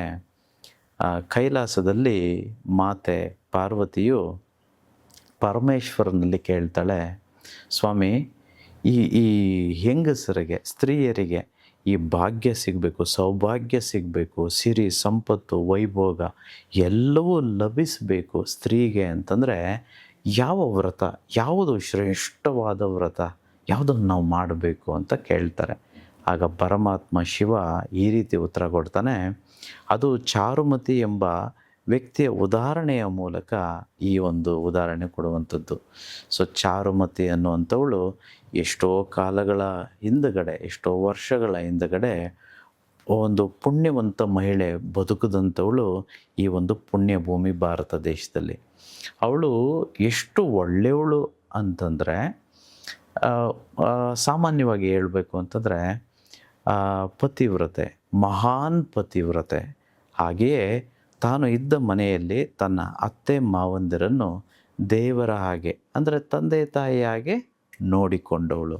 ಅಷ್ಟೇ ವಿನಯ ಇತ್ತು, ಸೌಜನ್ಯ ಇತ್ತು, ಪ್ರೀತಿ, ನಂಬಿಕೆ, ಪ್ರಾಮಾಣಿಕತೆ, ಸತ್ಯ ಇವೆಲ್ಲವನ್ನು ಒಳಗೊಂಡಂಥ ವ್ಯಕ್ತಿ ಈ ಚಾರುಮತಿ ಆಗಿರ್ತಾಳೆ. ಈ ಚಾರುಮತಿ ಮಲಗಿರಬೇಕು ಅಂತಂದರೆ ಕನಸಿನಲ್ಲಿ ಲಕ್ಷ್ಮಿ ಪ್ರತ್ಯಕ್ಷಳಾಗಿ ಚಾರುಮತಿಗೆ ವರ ಕೊಡುವಂಥದ್ದು. ಅಮ್ಮ, ನಿನ್ನ ಒಂದು ಜೀವನದ ಒಂದು ಮೌಲ್ಯಗಳಿಗೆ ಮೆಚ್ಚುತ್ತಿದ್ದೇನೆ, ನಿನಗೆ ಏನು ಬೇಕು ಕೇಳ್ಕೊ. ನಾಳೆಯ ಒಂದು ದಿನದಲ್ಲಿ ನೀನು ನನ್ನನ್ನು ಸ್ಮರಿಸಿ ಒಂದು ವ್ರತವನ್ನು ಮಾಡು, ಪೂಜೆ ಮಾಡು. ನಿನ್ನ ಜೊತೆ ನಿನಗೆ ಯಾರೆಲ್ಲ ಮಾಡ್ಬೋದು ಅಂತ ನಿನಗನ್ಸುತ್ತೋ ಅಂತಹ ಮಹಿಳೆಯರನ್ನೆಲ್ಲ ಒಟ್ಟು ಮಾಡಿ ನನ್ನ ಸ್ಮರಣೆಯನ್ನು ಮಾಡಿ ನಿಮಗೇನು ಬೇಕೋ ಅದನ್ನೆಲ್ಲ ನಾನು ಕರುಣಿಸ್ತೇನೆ ಅಂತಂತೇಳಿ ವರಮಹಾಲಕ್ಷ್ಮಿಯು ಕನಸಿನಲ್ಲಿ ಚಾರುಮತಿಗೆ ಹೇಳುವಂಥದ್ದು. ಈಗ ಚಾರುಮತಿ ಮರುದಿನ ಲಕ್ಷ್ಮಿ ಹೇಳಿದಾಗ ಎಲ್ಲವನ್ನು ಮಾಡ್ತಾಳೆ. ಒಂದು ಗಮನಿಸಬೇಕಿಲ್ಲಿ, ಆ ಚಾರುಮತಿಯು ಲಕ್ಷ್ಮಿಯನ್ನು ಏನನ್ನೂ ಸಹ ಕೇಳೋದಿಲ್ಲ. ಯಾವುದೇ ಫಲಾಪೇಕ್ಷೆ ಇಲ್ಲದೆ ಆ ಲಕ್ಷ್ಮಿಯ ವ್ರತವನ್ನು ಚಾರುಮತಿ ಮಾಡುವಂಥದ್ದು. ಮರುದಿನ ನೋಡಿದರೆ ಅಥವಾ ಅದೇ ದಿನದಲ್ಲಿ ಲಕ್ಷ್ಮಿ ಎಷ್ಟು ವರ ಕೊಡ್ತಾಳೆ ಅಂತಂದರೆ, ಅವಳಿಗೆ ಏನೂ ಕೋರ್ಕೊಳ್ಳಲಿಲ್ಲ, ಆದರೂ ಸಹ ಅವಳಿಗೆ ಎಲ್ಲ ಸುಖಗಳನ್ನು, ವೈಭೋಗಗಳನ್ನು, ಸಿರಿ ಸಂಪತ್ತುಗಳನ್ನು ಅವಳು ಕರುಣಿಸಿ ಹೋಗುವಂಥದ್ದು. ಸೊ ಇಲ್ಲಿ ವಿಶೇಷ ಏನು ಗೊತ್ತಾ? ಪೂಜೆಯಿಂದ ಎಲ್ಲ ಬಂದಿದ್ದು. ನಾವು ಅಪಾರ್ಥ ಮಾಡ್ಕೊಬಿಡ್ತೀವಿ, ಇದು ಕಲಿಯುಗ ಅಲ್ವಾ, ನಾನು ಈ ಪೂಜೆ ಮಾಡ್ತೇನೆ ನನಗಿದು ಸಿಕ್ಬಿಡುತ್ತೆ, ನಾನು ಈ ವ್ರತ ಮಾಡ್ತೇನೆ ನಾನೇನು ಕೋರ್ಕೊಳ್ತೀನೋ ಅದೆಲ್ಲ ನನಗೆ ಬಂದುಬಿಡಬೇಕು ಅನ್ನೋ ಸ್ವಾರ್ಥದಿಂದ ನಾವೆಲ್ಲರೂ ಪೂಜೆಗಳನ್ನು ಮಾಡ್ತಿರ್ತೀವಿ. ಅದು ನೀವು ಹೇಳ್ಬೋದು ಕ್ರಮಬದ್ಧವಾಗಿ ಬೇರೆ ಮಾಡ್ತೀರಾ. ಈಗ ನಾನು ಹೇಳಿದರೆ ತಣ್ಣೀರಲ್ಲಿ ಸ್ನಾನ ಮಾಡಬೇಕು ಅಂದರೆ ನೀವು ತಣ್ಣೀರಲ್ಲಿ ಸ್ನಾನ ಮಾಡ್ತೀರಾ. ಬ್ರಾಹ್ಮಿ ಮುಹೂರ್ತ ಇಷ್ಟೊತ್ತಿಗೆ ಎದ್ದೇಳಬೇಕು ಅಂದರೆ ಖಂಡಿತವಾಗಿಯೂ ನೀವು ಎದ್ದೇಳ್ತೀರಾ. ಕಳಶದಲ್ಲಿ ಇಂತಿಂಥ ವಸ್ತುಗಳನ್ನು ಹಾಕಬೇಕು ಅಂತ ನೀವು ಅಂಥಂಥ ವಸ್ತುಗಳನ್ನೇ ಹಾಕ್ತೀರಾ. ಯಾವ ಫೇಸಿಂಗು, ಈಸ್ಟ್ ನಾರ್ತ್ ಅಂದರೆ ಖಂಡಿತವಾಗಿಯೂ ನೀವು ನಾನು ಹೇಳಿಕೊಟ್ಟ ಹಾಗೆ ಮಾಡ್ತೀರಾ. ಇಂಥ ರಂಗೋಲಿ ಹಾಕಬೇಕು, ಹೌದು ಹಾಕ್ತೀರಾ. ಈ ಮಂತ್ರವನ್ನು ಇಷ್ಟು ಸಲ ಜಪಿಸ್ತೀರಾ. ಬಟ್ ಇದೆಲ್ಲದಕ್ಕಿಂತ ಆಚೆ ಏನಿದೆ? ಚಾರುಮತಿಗೆ ಯಾಕೆ ಲಕ್ಷ್ಮಿ ಬಂದಳು? ಯಾಕೆ ಲಕ್ಷ್ಮಿ ತಾನಾಗಿಯೇ ಕೋರಿಕೊಳ್ಳದಿದ್ದರೂ ಸಹ ಕನಸಿನಲ್ಲಿ ಬಂದು ಹಾಗೆಯೇ ಮನೆಗೂ ಬಂದು ಆಶೀರ್ವಾದ ಮಾಡಿದ್ದು ಏಕೆ? ಸತ್ಯ, ನಿಷ್ಠೆ, ನ್ಯಾಯ, ಧರ್ಮ ಇವೆಲ್ಲವೂ ಇದ್ದಿದ್ದಕ್ಕೆ ಅಲ್ವಾ? ನಾನು ನಿಮಗೆ ಕ್ವೆಶ್ಚನ್ ಕೇಳಲಿಕ್ಕಿದೆ. ನೀವು ಯಾರ್ಯಾರೋ ಮನೆಗೆ ಹೋಗಿರ್ಬೋದು, ಅಥವಾ ಆಲ್ರೆಡಿ ಮದುವೆ ಆಗಿದ್ದರೆ ನೀವು ಗಂಡನ ಮನೆಗೆ ಹೋಗಿರ್ತೀರ, ಅಥವಾ ಮದುವೆ ಆಗದೆ ಹೋದರೆ ಇನ್ನೂ ಮನೆಯಲ್ಲೇ ಇರ್ತೀರ. ಹೆಣ್ಣು ಮಕ್ಕಳಿಗೆ ನಾನು ಕೇಳುವಂಥದ್ದು, ನೀವು ನಿಜವಾಗಿಯೂ ಚಾರುಮತಿಯ ರೀತಿ ಜೀವನ ಮಾಡ್ತಿದ್ದೀರಾ? ನಿಮ್ಮ ಗಂಡನನ್ನು ಹೇಗೆ ಪತಿವ್ರತೆ ಚಾರುಮತೆ ಇದ್ಲೋ ಆ ರೀತಿ ಪ್ರೀತಿ ಮಾಡ್ತಿದ್ದೀರಾ? ನಿಮ್ಮ ಮಕ್ಕಳ ಮೇಲೆ ಜವಾಬ್ದಾರಿ ಇದೆಯಾ ನಿಮಗೆ? ನಿಮ್ಮ ಅತ್ತೆ ಮಾವ, ನಿಮಗೆ ಈಗ ತಂದೆ ತಾಯಿ, ಕೊಟ್ಟ ಹೆಣ್ಣು ಕುಲಕ್ಕೆ ಹೊರಗೆ ಅಂತ ಹೇಳ್ತಾರೆ. ನಿಮ್ಮ ತಂದೆ ತಾಯಿ ಯಾರೀಗ? ಅತ್ತೆ ಮಾವ. ಅತ್ತೆ ಮಾವನನ್ನು ನೋಡ್ತಿದ್ದೀರಾ ನೀವು? ನಿಮ್ಮ ಕೆಲಸಗಳಲ್ಲಿ ಯಾವುದೇ ಕೆಲಸವನ್ನು ಮಾಡಿ ಎಲ್ಲ ಕೆಲಸದಲ್ಲೂ ಸತ್ಯ, ನ್ಯಾಯ, ಧರ್ಮ, ನಿಷ್ಠೆ, ಪ್ರಾಮಾಣಿಕತೆ ಇದೆಯಾ? ಇದೆಲ್ಲ ಇರೋದೇ ಆದರೆ ಇವತ್ತು ಮಾಡುವ ಒಂದು ವರಮಹಾಲಕ್ಷ್ಮಿ ಹಬ್ಬದಲ್ಲಿ ನೀವು ಏನೂ ಮಾಡದೆ ಹೋದರು, ಯಾವ ಸಾಂಗ್ಯವೂ ಮಾಡದೆ ಹೋದರು, ಯಾವ ಪೂಜೆಯೂ ಮಾಡದೆ ಹೋದರು, ಯಾವ ಮಂತ್ರವನ್ನು ಪಠಿಸದೆ ಹೋದರೂ ನಿಮಗೆ ತಾಯಿ ಲಕ್ಷ್ಮಿ ಅನುಗ್ರಹವಿದೆ. ಎಲ್ಲವನ್ನೂ ಅವಳು ಕೊಟ್ಟು ಹೋಗ್ಬಿಡ್ತಾಳೆ. ಸೊ ಇದು ಒಂದು ವೇಳೆ ನೀವು ಹೀಗೆ ಇರದೆ ಬರೀ ಒಂದು ದಿನಕ್ಕೆ ಡ್ರಾಮಾ ಮಾಡ್ತೇನೆ. Drama is expensive, silence is bless. But you want to do drama. ಕಲಿಯುಗದಲ್ಲಿ ಈಗೇನು ಮಾಡ್ತಿರೋದು ಎಲ್ಲರೂ? ಡ್ರಾಮಾ. ಸೊ ಈಗ ನೀವು ಶ್ರೀಮಂತ ವ್ಯಕ್ತಿಗಳು ಮನೆತನಗಳನ್ನು ನೀವು ನೋಡಿದರೆ ಅವರು ಡ್ರಾಮಾ ಮಾಡ್ತಿಲ್ಲ ಒಂದು ದಿನಕ್ಕೆ, ಅವರು 365 ದಿನಗಳು. ಈಗ ನೀವು ಮಾರ್ವಾಡೀಸ್ ಆಗ್ಬೋದು, ಜೈನ್ಸ್ ಆಗ್ಬೋದು, ಫಾರ್ಸಿ ಕಮ್ಯುನಿಟಿ ಆಗ್ಬೋದು, ಕೆಲವು ಬ್ರಾಹ್ಮಣ ಸಮುದಾಯದ ಕಮ್ಯುನಿಟಿಗಳಾಗ್ಬೋದು, ಇನ್ನೂ ಹಲವಾರು ಮಂದಿ ಶ್ರೀಮಂತರಿದ್ದಾರೆ ಈ ಪ್ರಪಂಚದಲ್ಲಿ. ಅವ್ರನ್ನೆಲ್ಲರನ್ನೂ ನೀವು ನೋಡಿದರೆ ಅವರು ಯಾವುದನ್ನು ಮಾಡದೆ ಹೋದರೂ ಪರವಾಗಿಲ್ಲ, ಬಟ್ ಧರ್ಮನಿಷ್ಠೆಯಲ್ಲಿ, ಆ ಪ್ರೀತಿಯಲ್ಲಿ, ಲಕ್ಷ್ಮಿಗೆ ಹೇಗಿರಬೇಕೋ ಅಂಥ ಬದುಕನ್ನು ಬದುಕ್ತಿರ್ತಾರೆ. ಅಂತಂದರೆ ಲೆಕ್ಕವನ್ನು ಸರಿಯಾಗಿಡುವುದು, ಧರ್ಮವಾಗಿ ಹಣವನ್ನು ಸಂಪಾದನೆ ಮಾಡೋದು, ಹಣದ ವಿಚಾರದ ಬಗ್ಗೆ ಕಲಿಯೋದು, ಅದನ್ನು ದುಪ್ಪಟ್ಟು ಹೇಗೆ ಮಾಡುವುದು, ಧರ್ಮವಾಗಿಯೇ ಹಾಗೆ ಮಾಡುವಂಥದ್ದು, ಯಾರಿಗೂ ಸುಖ ಸುಮ್ಮನೆ ಸೆಂಟಿಮೆಂಟಿಗೆ ಒಳಗಾಗಿ ಹೇಗೇಗೋ ದಾನ ಧರ್ಮಗಳನ್ನು ಮಾಡ್ಕೊಂಡು ಹೋಗುವಂಥದ್ದು, ಸಮಯವನ್ನು ವ್ಯರ್ಥ ಮಾಡುವಂಥದ್ದು, ಇದು ಯಾವುದೂ ಮಾಡದೇ ಇರೋದಕ್ಕೆ ಅವರು ಶ್ರೀಮಂತರಾದ್ರಲ್ವ. ನೀವೇ ಒಂದು ಸಲ ಯೋಚನೆ ಮಾಡಿ ನೋಡಿ. ವರಮಹಾಲಕ್ಷ್ಮಿ ಹಬ್ಬ ಇವತ್ತು ಅಂತಂತೇಳಿ ನಮಗೆ ಬಿಟ್ಟರೆ ಪ್ರಪಂಚದ ಯಾರಿಗೂ ಗೊತ್ತಿಲ್ಲ. ಆಸ್ಟ್ರೇಲಿಯಾದವ್ರಿಗೆ ಗೊತ್ತಿಲ್ಲ, ನ್ಯೂಜಿಲೆಂಡ್ ಅವ್ರಿಗೆ ಗೊತ್ತಿಲ್ಲ. ಪ್ರಪಂಚದ ಶ್ರೀಮಂತ ಒಂದು ದೇಶ ಅಂದರೆ ಲಕ್ಸಂಬರ್ಗ್ ಅಂತ ಹೇಳ್ತಾರೆ, ಇಲ್ಲ ಸ್ವಿಟ್ಜರ್ಲ್ಯಾಂಡ್ ಅಂತ ಹೇಳ್ತಾರೆ, ಅಥವಾ ಅನೇಕ ಕಂಟ್ರೀಸ್ ನಿಮಗೆ ಗೊತ್ತಿದೆ, ನನಗಿಂತೂ ಚೆನ್ನಾಗಿ ನಿಮಗೆ ಗೊತ್ತಿದೆ. ಅವ್ರು ಯಾರು ಹಬ್ಬನೇ ಗೊತ್ತಿಲ್ಲ, ಏನೂ ಮಾಡ್ತಿಲ್ಲ, ಅವರೆಲ್ಲ ಹೇಗೆ ಶ್ರೀಮಂತರಾದರು? Those who follow the principles of wealth. ಲಕ್ಷ್ಮಿಯ ಗುಣಗಳನ್ನು ನಾವು ಹೊಂದಿದರೆ ನಾವು ಯೋಗ್ಯರಾಗ್ತೇವೆ ಆ ಒಂದು ಲಕ್ಷ್ಮಿಯ ವರವನ್ನು ಪಡ್ಕೊಳ್ಳೋದಕ್ಕೆ. ನಾವು ಎಲ್ಲಿ ತನಕ ಅಯೋಗ್ಯರಾಗಿರ್ತೀವೋ ಅಲ್ಲಿ ತನಕ ಲಕ್ಷ್ಮಿ ನಮ್ಗೆ ಒಲಿಯೋದಿಲ್ಲ. As simple and straight as that. So ನಾನು ಪೂಜೆ ಮಾಡ್ತೇನೆ, ಖಂಡಿತ ಮಾಡ್ತೇನೆ, 365 ದಿನಗಳು ಮಾಡ್ತೇನೆ. ನನ್ನ ನರ ನಾಡಿಗಳಲ್ಲಿ ರಕ್ತ ಕಣಗಳು ಹೇಗೆ ಹೋಗುತ್ತೆ? ಧರ್ಮ ನಿಷ್ಠೆಯಲ್ಲಿ ಹೋಗ್ತಿದೆ. ನಾನು ಅನಂತ ವಿಶ್ವಾಚಾರ್ಯ ಪ್ರತಿ ಸಲ ಹೇಳ್ತಿರ್ತೇನೆ, ಪರೀಕ್ಷೆ ಮಾಡಿ, ಟೆಸ್ಟ್ ಮಾಡಿ ಅಂತ. ಸುಮ್ಮನೆ ಎಲ್ಲ ಹೇಳ್ತಿರೋದು, ನಾನು ಸುಮ್ಮನೆ ಹೇಳೋದಿಲ್ಲ. ಈ ಋಣಗಳು ಮುಕ್ತಿ ಆಗಬೇಕು ಅಂತಂದರೆ ಕರ್ಮ ಕಳೆದಿರಬೇಕು, ನಮ್ಮನ್ನು ನೋಡೋದಕ್ಕೆ, ನಮ್ಮ ಹತ್ರ ಕಲಿಯೋದಕ್ಕೆ, ಇದೆಲ್ಲ ಪಡ್ಕೊಳ್ಳೋದಕ್ಕೆ ಅಂತ ಕರ್ಮ ಕಳಿಬೇಕು ಅಂತ ನಾನು ಸುಮ್ಮನೆ ಎಲ್ಲ ಹೇಳೋದು. It is not a marketing word so that you people come to me. No, it's not that. It is a pure ಕಾನ್ಷಿಯಸ್ನೆಸ್ಸಿಂದ ಬರುವಂಥದ್ದು. ಸೊ ಹಾಗಾಗಿ ಎಲ್ಲವೂ ಅಷ್ಟೇ. ಈಗ ಅಮೃತ ಸಿಗಬೇಕು ಅಂತಂದರೆ ಮೊದಲು ಸಮುದ್ರ ಮಂಥನ ಮಾಡಬೇಕು. ಕೇವಲ ಬರೀ ಸಮುದ್ರ ಮಂಥನ ಮಾಡಿದರೆ ಅಮೃತ ಸಿಕ್ಬಿಡುತ್ತಾ? ಇಲ್ಲ, ವಿಷ ಬರುತ್ತೆ ಫಸ್ಟು. ಆ ವಿಷವನ್ನು ಸೇವಿಸೋರು ನಾವಾಗಬೇಕು. ಶಿವ ಬಂದಲ್ಲ ಸೇವಿಸೋದು, ಅದು ಒಂದು what you say, it's an example ಅಷ್ಟೇ, ಮೆಟಫಾರಿಕ್ ಪ್ರೆಸೆಂಟೇಷನ್. ಶಿವ ಇಲ್ಲಿ ನಾವೇ ಅದನ್ನು ಸಹಿಸ್ಕೊಳ್ಬೇಕು. ಕಷ್ಟ ಬರುತ್ತೆ, ನಾವೇನೇನೋ ತಪ್ಪುಗಳು ಮಾಡಿ ಕಷ್ಟ ಅನುಭವಿಸ್ತಿರ್ತೀವಿ, ಅದೆಲ್ಲ ಬರುತ್ತೆ, ಅದನ್ನೆಲ್ಲ ಸಹಿಸ್ಕೊಳ್ಬೇಕು. ವಿಷವನ್ನು ಹೇಗೆ ಶಿವ ಸೇವಿಸಿದ್ನೋ ನೀಲಕಂಠನ, ಅದನ್ನು ಆ ರೀತಿ ನಾವಾಗಬೇಕು. ಕಡೆಗೆ ಸಿಗುವಂಥದ್ದು ಮುಕ್ತಿ ಅಥವಾ ಮೋಕ್ಷ ಅಥವಾ ಅಮೃತ, ಶ್ರೀಮಂತಿಕೆ, ಸಂಪತ್ತು. ಸೊ ಹಾಗಾಗಿ ಇದನ್ನು ಮಾಡಿದವರಿಗೆ, ಚಾರುಮತಿಯಾಗಿ ಬದುಕಿದವರಿಗೆ ನಾನು ಹೇಳಿಕೊಡುವ ಪೂಜೆ, ಉಳಿದವರು ನೀವೇಗೋ ಮಾಡ್ತಿದ್ದೀರಲ್ವ ಅದೇ ಥರ ಮಾಡಿ. ನಿಮಗೇನು ಸಿಗುತ್ತೋ ಸಿಗಲ್ವೋ ನನ್ನಂತೂ ಕೇಳಬೇಡಿ. ಇನ್ನೂ ಸಾಲ ಹೆಚ್ಚಾಗ್ಬೋದು ಅಥವಾ ಇನ್ನೂ ಕಷ್ಟಗಳು ಹೆಚ್ಚಾಗ್ಬೋದು, ಬಟ್ ನೀವು ಪೂಜೆ ಮಾಡಿದ್ದೀರಾ ಅನ್ನೋ ಸಲುವಾಗಿ ನಿಮಗೆ ಇದು ಕೊಡಬೇಕು ಸಿಗಬೇಕು ಅಂತಂತೇನಿಲ್ಲ. ಯಾಕಂದರೆ ಇದು 365 ದಿನಗಳ ಕ್ರಿಯೆಯ ಹೊರತು ಒಂದು ದಿನದ್ದಲ್ಲ. ಒಂದು ವೇಳೆ ನಿಮ್ಮ ಹೃದಯ ಬರೀ ಒಂದೇ ದಿನ ಹೊಡ್ಕೊಂಡು ಇನ್ನು 364 ದಿನ ಸುಮ್ಮನೆ ಸ್ತಬ್ಧವಾಗಿಬಿಟ್ಟಿದ್ರೆ ನಾವು ಬದುಕ್ತಿದ್ವಾ? Our brain, our body, this cosmology, everything is working 24/7, 365 days without rest.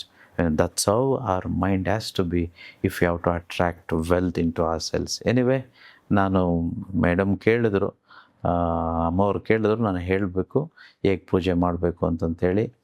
ಬ್ರಾಹ್ಮಿ ಮುಹೂರ್ತದಲ್ಲೇ ಎದ್ದೇಳಿ. So in fact not just one day, ಈ ಒಂದು ದಿನಕ್ಕೆ ಮಾತ್ರ ಬ್ರಾಹ್ಮಿ ಮುಹೂರ್ತ ಅಂತ ಹೇಳ್ತಿಲ್ಲ ನಾನು. ಪ್ರತಿದಿನವೂ ಬ್ರಾಹ್ಮಿ ಮುಹೂರ್ತದಲ್ಲಿ ಎದ್ದೇಳೋದನ್ನು ನೀವು ಪ್ರಾಕ್ಟೀಸ್ ಮಾಡ್ಕೊಳ್ಳಿ. ತುಂಬ ತುಂಬ ಒಳ್ಳೆಯದು. ಆ ಸಮಯದಲ್ಲಿ ಬ್ರಹ್ಮನು ಸೃಷ್ಟಿ ಮಾಡಿದ ಈ ಪ್ರಪಂಚ, ಈ ಭೂಲೋಕ, ಈ ಸೃಷ್ಟಿಯನ್ನೇ ಸೃಷ್ಟಿ ಮಾಡಿದ ಸಮಯ ಆ ಬ್ರಹ್ಮ ಮುಹೂರ್ತದಲ್ಲಿ. ಸೊ ಹಾಗಾಗಿ ಯಾರೆಲ್ಲ ಎದ್ದಿರ್ತಾರೋ ಅವರಿಗೆ ಖಂಡಿತವಾಗಿಯೂ ಬ್ರಹ್ಮನ ಆಶೀರ್ವಾದ ಇರುತ್ತೆ, ಸೃಷ್ಟಿಕರ್ತನ ಆಶೀರ್ವಾದವಿರುತ್ತೆ. ಸೊ ಬ್ರಾಹ್ಮಿ ಮುಹೂರ್ತದಲ್ಲಿ ಎದ್ದೇಳಬೇಕು. ಎರಡನೇದು ತಣ್ಣೀರು ಸ್ನಾನನೋ ಬಿಸಿನೀರು ಸ್ನಾನನೋ ಅದು ನಿಮಗೆ ಬಿಟ್ಟಿದ್ದು.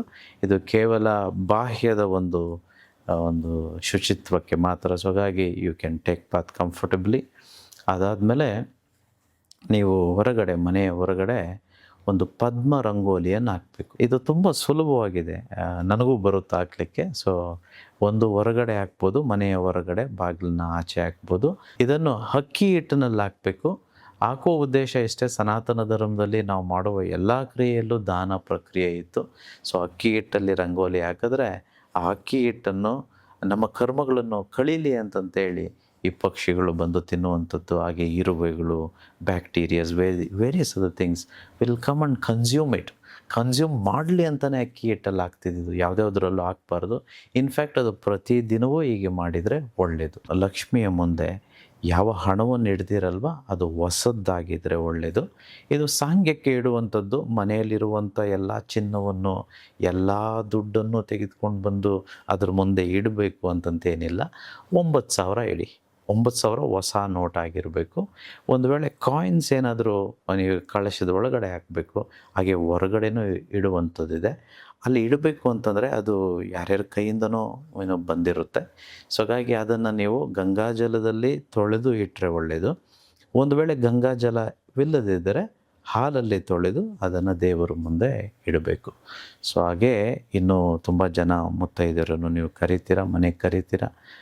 ಲಕ್ಷ್ಮಿಯರಿಗೆ ನಿಮ್ಮ ಕೈಲಿ ಏನಾಗುತ್ತೋ ಅದನ್ನು ಕೊಡ್ತೀರ. ಅದು ಬರೀ ಸಾಂಗ್ಯವಾಗಬಾರ್ದು. ಹೇಗೆ ಚಾರುಮತಿಯು ಅಂತರಾಳದಿಂದ ಪ್ರೀತಿಯಿಂದ ಕೊಟ್ಲು ಆ ರೀತಿ ಕೊಡುವ ಹಾಗೆ ಮಾಡಬೇಕು. ನಿಮ್ಮ ಹತ್ರ ದುಡ್ಡಿದ್ರೆ ಮಾತ್ರ ಮಾಡಿ.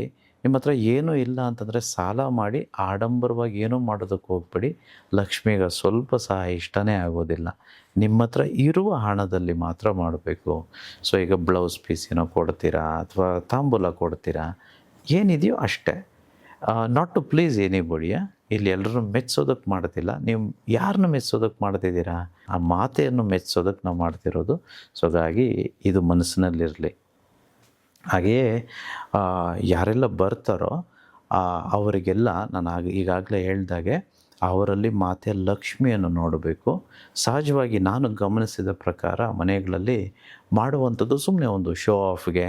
ಸೊ ಆ ರೀತಿ ಆಗಿರಬಾರ್ದು. ಅವರಿಗೆ ಒಳ್ಳೆಯ ಉತ್ತಮವಾದ ಆಹಾರವನ್ನು ಕೊಡಿ, ಸಾತ್ವಿಕ ಆಹಾರವನ್ನು ಕೊಡಿ. ಆ ಸಾತ್ವಿಕ ಮನಸ್ಥಿತಿಯಲ್ಲಿ ಮಾತನಾಡಿ. ನಿಮ್ಮನ್ನು ಕರೆದಿರ್ಬೋದು ಆ ಮನೆಗಳಿಗೆ. ಆ ಮನೆಗೆ ಹೋದಾಗ, ಬೇರೆಯವರ ಮನೆಗೆ ಕರೆದಿರುವಂಥ ಮನೆಗೆ ಹೋದಾಗ ನೀವು ಆಳದಿಂದ ಅವ್ರನ್ನ ಆಶೀರ್ವಾದ ಮಾಡಿ, ಧನ ಧಾನ್ಯ ಸಿರಿ ಸಂಪತ್ತು ಎಲ್ಲವೂ ಸಿಗಲಿ ಅಂತಂತೇಳಿ ಮನೆಗೆ ಹೋಗಿ ಆಶೀರ್ವಾದ ಮಾಡಬೇಕು. ಕೇವಲ ಸುಮ್ಮನೆ ಹೋಗಿ ಅವ್ರು ಕೊಡೋದನ್ನು ಸ್ವೀಕಾರ ಮಾಡಿ ಹಿಂತಿರುಗಿ ಬರೋದಲ್ಲ, ಇದನ್ನು ಮಾಡಿ. ಸೊ ಈ ಮಂತ್ರವನ್ನು ಬೆಳಗ್ಗೆ 108 ಸಲ, ಮಧ್ಯಾಹ್ನ 108 ಸಲ, ರಾತ್ರಿ 108 ಸಲ ನೀವು ಇದನ್ನು ಮನಸ್ಸಿನಲ್ಲಿ ಹೇಳಿಕೊಳ್ಬೇಕು. ಈ ಮಂತ್ರ ಹೀಗಿದೆ: ಓಂ ಶ್ರೀಂ ಹ್ರೀಂ ಶ್ರೀಂ ಕಮಲೆ ಕಮಲಾಲಯೇ ಪ್ರಸೀದ ಪ್ರಸೀದ ಶ್ರೀಂ ಹ್ರೀಂ ಕ್ರೀಂ ಮಹಾಲಕ್ಷ್ಮೀ ನಮಃ. ಈ ಮಂತ್ರದ ಅದ್ಭುತ ಹೀಗಿದೆ. ಇದು ಬೀಜ ಮಂತ್ರಗಳು. ಬೀಜ ಮಂತ್ರಗಳು ಅಂತಂದರೆ ಯೂನಿವರ್ಸ್ಗೆ ಒಂದು ವೇಳೆ, ವಿಶ್ವಕ್ಕೆ ಒಂದು ವೇಳೆ ಬಾಗಿಲು ಇದ್ದರೆ ಅಲ್ಲಿ ಹೋಗಿ ಹೊಡೆಯುವಂಥ ಕಾಲಿಂಗ್ ಬೆಲ್. ಸೊ ಈ ಒಂದು ಮಂತ್ರ ಪಠಣೆ ಮಾಡಿದಾಗ ಮಾತ್ರ ಆ ಒಂದು ದೊಡ್ಡ ಬಾಗಿಲು, ಮಹಾದ್ವಾರ, ದೇವಸ್ಥಾನಕ್ಕೆ ದೇವರ ಹತ್ರ ಹೋಗೋದಕ್ಕಿರೋ ದ್ವಾರದ ಬಾಗಿಲು ಓಪನ್ ಆಗುವಂಥದ್ದು. ಅದಕ್ಕೆ ಇದನ್ನು ಬೀಜ ಮಂತ್ರಗಳು ಅಂತ ಹೇಳ್ತೇವೆ. ಓಂ ಅನ್ನೋ ಅಂಥ ಒಂದು ಶಬ್ದ ಆಗ್ಬೋದು, ಹ್ರೀಂ ಕ್ರೀಂ ಶ್ರೀಂ ಅಂತ ಏನಿದೆಯೋ ಇವೆಲ್ಲವೂ ಬೀಜ ಮಂತ್ರಗಳು. ಈಗ ಜೆನ್ ಆಲ್ಫಾ ಅಂತ ಹೇಳ್ತಾರೆ, ಅವ್ರಿಗೆ ಇದ್ರ ಬಗ್ಗೆ ಗೊತ್ತಿರೋದಿಲ್ಲ, ಇದನ್ನು ತಾತ್ಸಾರ್ಯವಾಗಿ ತೆಗೆದುಕೊಳ್ತಾರೆ. ನೀವು ಇದನ್ನು ಮನಸ್ಸಿನಲ್ಲಿ ಅಂದುಕೊಂಡು ಪ್ರೀತಿಯಿಂದ ಮಾಡಿ, ನಿಮಗೆ ಎಲ್ಲವೂ ಸಿಗಲಿ. ಅನಂತ ವಿಶ್ವಾಚಾರ್ಯ ಗುರುಗಳ ಆಶೀರ್ವಾದ ನಿಮ್ಮ ಮೇಲಿದೆ. ಯಾರೆಲ್ಲ ಕಾರ್ಯಕ್ಕೆ ಬಂದಿದ್ದೀರೋ, ನಾನು ಹೇಳುವಾಗೆ ಮಾಡ್ತಿದ್ದೀರೋ ಅವರೆಲ್ಲರೂ ಶ್ರೀಮಂತರಾಗೋದು 100% ಗ್ಯಾರಂಟಿ. ಋಣಗಳಿಂದ ಬೇಗ ಹೊಂದುತ್ತೀರಾ. ನಿಮಗೆ ಎಲ್ಲವೂ ಸಿಗುತ್ತೆ, ಮೋಕ್ಷವೂ ಪ್ರಾಪ್ತಿಯಾಗುತ್ತೆ. ಇನ್ನೂ ಒಂದು ಸಲ ಈ ಭೂಮಿ ಮೇಲೆ ಈ ಜನನ ಮರಣವೆಂಬ ಈ ಸೈಕಲ್ ಏನಿದೆಯೋ ಆ ಜೀವನಕ್ಕೆ ನಾವು ಬರೋದು ಬೇಡ. ಪರ್ಮನೆಂಟಾಗಿ ವಿಶ್ವದ ಜೊತೆ ಲೀನವಾಗೋಣ. Thank you universe. ಅಹಂ ಬ್ರಹ್ಮಸ್ಮಿ. ಥ್ಯಾಂಕ್ ಯು ಗುರುಗಳೇ. ನಮ್ಮ ಈ ಜೀವನದಲ್ಲಿ ನಮ್ಮ ಒಂದು ಮುಖ್ಯ ಉದ್ದೇಶಗಳಲ್ಲಿ ಈ ಲಕ್ಷ್ಮಿಯ ಅನುಗ್ರಹ ಕೂಡ ಒಂದು ಬಹಳ ಮುಖ್ಯವಾಗಿರುತ್ತೆ. ಅಂತಂದರೆ ನಾವು ಚೆನ್ನಾಗಿ ಬದುಕಬೇಕು, ಶ್ರೀಮಂತರಾಗಬೇಕು, ಒಂದೊಳ್ಳೆ ಲೈಫ್ ಸ್ಟೈಲ್ನ ನಾವು ಲೀಡ್ ಮಾಡಬೇಕು ಅಂತಲೇ ನಾವೆಲ್ಲರೂ ಜಾಸ್ತಿ ಕಷ್ಟಪಡುವಂಥದ್ದು. ಸೊ ಹಾಗಾಗಿ ಈ ಹಬ್ಬ ಬಂತು ಅಂದ ಮಾತ್ರಕ್ಕೆ ಅವತ್ತು ಒಂದು ದಿನಕ್ಕೆ ನಮ್ಮ ಭಕ್ತಿ ಸೀಮಿತವಾಗಿರದೆ ನಾವು ವರ್ಷವಿಡೀ ಯಾವ ರೀತಿಯಾಗಿ ಇದ್ದಾಗ ನಾವು ಲಕ್ಷ್ಮಿಯ ಅನುಗ್ರಹಕ್ಕೆ ಒಳಗಾಗ್ತೀವಿ ಅನ್ನೋದನ್ನು ಬಹಳ ಉತ್ತಮವಾಗಿ ನಮ್ಮ ವೀಕ್ಷಕರಿಗೆ ತಿಳಿಸ್ಕೊಟ್ಟಿದ್ದೀರಾ. ಹಾಗೆ ಈ ವರಮಹಾಲಕ್ಷ್ಮಿ ಹಬ್ಬದ ದಿನದಂದು ನಮ್ಮ ಕೈಯಲ್ಲಿ ಏನೂ ಆಗಲಿಲ್ಲ ಅಂತಂದ್ರೂ ಕೂಡ ಬಹಳ ಸಿಂಪಲ್ಲಾಗಿ ಯಾವ ರೀತಿಯಾಗಿ ನಾವು ಲಕ್ಷ್ಮಿ ಅನುಗ್ರಹಕ್ಕೆ ಪಾತ್ರರಾಗಬಹುದು ಅನ್ನೋದನ್ನು ಕೂಡ ತಿಳಿಸ್ಕೊಟ್ಟಿದ್ದೀರಾ. ನಮ್ಮ ವೀಕ್ಷಕರೆಲ್ಲರ ಪರವಾಗಿ ನಿಮಗೆ ನಾನು ಧನ್ಯವಾದಗಳನ್ನು ತಿಳಿಸ್ತೀನಿ. ಧನ್ಯವಾದಗಳಮ್ಮ. ಸೊ ವೀಕ್ಷಕರೇ, ನೋಡಿದ್ರಲ್ಲ, ಇದಾಗಿತ್ತು ಇವತ್ತಿನ ಕಾರ್ಯಕ್ರಮ. ನಾಳೆ ವರಮಹಾಲಕ್ಷ್ಮಿ ಹಬ್ಬ, ಲಕ್ಷ್ಮಿಯ ಅನುಗ್ರಹವನ್ನ ಯಾವ ರೀತಿಯಾಗಿ ನಾವು ಪಡ್ಕೊಳ್ಬಹುದು ಅನ್ನೋದನ್ನ ಗುರುಗಳು ತಿಳಿಸ್ಕೊಟ್ಟಿದ್ದಾರೆ. ಅದೇ ರೀತಿಯಾಗಿ ಮುಂಬರುವ ಕಾರ್ಯಾಗಾರ ಸೆಪ್ಟೆಂಬರ್ 6ನೇ ತಾರೀಕು ನಡೀತಾ ಇದೆ. ಈ ಕಾರ್ಯಾಗಾರದಲ್ಲಿ ನಾವೆಲ್ಲರೂ ಕೂಡ ಯಾವ ರೀತಿಯಾಗಿ ಸಾಲಬಾಧೆಗಳಿಂದ ಮುಕ್ತಿಯನ್ನ ಪಡ್ಕೊಳ್ಬಹುದು ಅನ್ನೋದನ್ನ ಕೂಡ ಗುರುಗಳು ತಿಳಿಸಿಕೊಡಲಿದ್ದಾರೆ. ಹಾಗಾಗಿ ನೀವು ಕೂಡ ಈ ರೀತಿ ಸಮಸ್ಯೆಗಳಿಂದ ಬಳಲ್ತಾ ಇದ್ರೆ, ಸಾಲಬಾಧೆಯಿಂದ ಬಳಲ್ತಾ ಇದ್ರೆ, ಅದರಿಂದ ಮುಕ್ತಿಯನ್ನ ಹೊಂದೋದಕ್ಕೆ ನಮ್ಮ ಕಾರ್ಯಾಗಾರವನ್ನ ಅಟೆಂಡ್ ಮಾಡಿ. ಹೆಚ್ಚಿನ ಮಾಹಿತಿಗಾಗಿ ಸ್ಕ್ರೀನ್ ಮೇಲೆ ಕಾಣಿಸ್ತಾ ಇರುವಂತಹ ನಂಬರ್ಗೆ ಕರೆ ಮಾಡಿ ಆದಷ್ಟು ಬೇಗ ಕಾರ್ಯಾಗಾರಕ್ಕೆ ಎನ್ರೋಲ್ ಆಗಿ. ಯಾಕಂದ್ರೆ ದಿನದಿಂದ ದಿನಕ್ಕೆ ಕಾರ್ಯಾಗಾರಕ್ಕೆ ಬರುವವರ ಸಂಖ್ಯೆ ಜಾಸ್ತಿ ಆಗ್ತಾ ಇದೆ. ಬಟ್ ಅಲ್ಲಿ ಲಿಮಿಟೆಡ್ ಸೀಟ್ಸ್ ಮಾತ್ರ ಅವೈಲೇಬಲ್ ಇರುತ್ತೆ. ಕಾರ್ಯಾಗಾರಕ್ಕೆ ಬಂದು ಕೂಡ ವಾಪಸ್ ಹೋಗುವಂತಹ ಒಂದು ಸಂದರ್ಭ ನಿಮಗೆ ಆಗಬಾರ್ದು ಅಂತಂದ್ರೆ ಮೊದಲೇ ಕಾರ್ಯಾಗಾರಕ್ಕೆ ಎನ್ರೋಲ್ ಮಾಡಿಕೊಂಡು ಕಾರ್ಯಾಗಾರವನ್ನು ಅಟೆಂಡ್ ಮಾಡಿ ನಿಮ್ಮ ಸಮಸ್ಯೆಗಳಿಗೆ ಪರಿಹಾರವನ್ನ ಕಂಡುಕೊಳ್ಳಿ. ಮುಂದಿನ ಕಾರ್ಯಕ್ರಮದಲ್ಲಿ ಮತ್ತಷ್ಟು ವಿಶೇಷ ಮಾಹಿತಿಯೊಂದಿಗೆ ಮತ್ತೆ ಭೇಟಿಯಾಗೋಣ. ನಮಸ್ಕಾರ.